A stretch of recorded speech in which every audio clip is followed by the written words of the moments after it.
Hello friends, good morning. எல்லாரும் எப்படி இருக்கீங்க? நல்லா இருக்கீங்களா? நாங்களும் நல்லா இருக்கிறோம். இன்றைக்கி வந்து டியூஸ்டே மார்னிங். வாங்க நம்ம வீட்டில் என்ன லன்ச் அண்ட் பிரேக்ஃபாஸ்ட் ரெடியாக இருக்குதுன்னு பார்க்கலாம். லஞ்சுக்காக சூடாக சாதம் வடித்து வச்சுருக்கிறேன். அடுத்து குழம்பு வந்து இன்றைக்கி சாம்பார் தான் வச்சுருக்கிறேன். இன்றைக்கி என்னென்ன காய் போட்டிருக்கேன்னா கத்திரிக்காய், அவரைக்காய், கேரட் இந்த 3 காய் தான் போட்டு இன்றைக்கி சாம்பார் வச்சுருக்கிறேன். அவ்வளோ டேஸ்ட்டாக சூப்பராக இருக்கும். அடுத்து பொரியல் என்ன வச்சுருக்கேன்னா இன்றைக்கி தண்டுக்கீரை பொரியல் தான் வச்சுருக்கிறேன். இந்த தண்டுக்கீரை வந்து எங்கள் வீட்டில் உள்ள மாடி தோட்டத்தில் விளைஞ்ச கீரை தான். அவ்வளோ டேஸ்ட்டாக சூப்பராக இருக்குங்க கீரை. இன்றைக்கி அந்த பொரியல் தான். அடுத்து மார்னிங் பிரேக்ஃபாஸ்ட்டுக்கு வந்து இன்றைக்கி சுட சுட இட்லி தான் ரெடி பண்ணி வச்சுருக்கிறேன். இந்த இட்லிக்கும் நாங்கள் சாம்பார் தான் எடுத்துக்கிட்டோம்.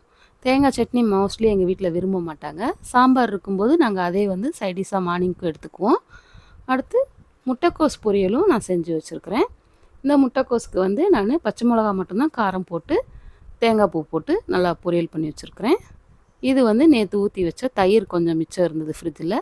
அவ்வளோதான் இன்றைக்கி சமையல். இந்த வீடியோ பிடிச்சிருந்தால் லைக் பண்ணுங்கள், ஷேர் பண்ணுங்கள், மறக்காமல் சப்ஸ்கிரைப் பண்ணுங்கள். பாய்.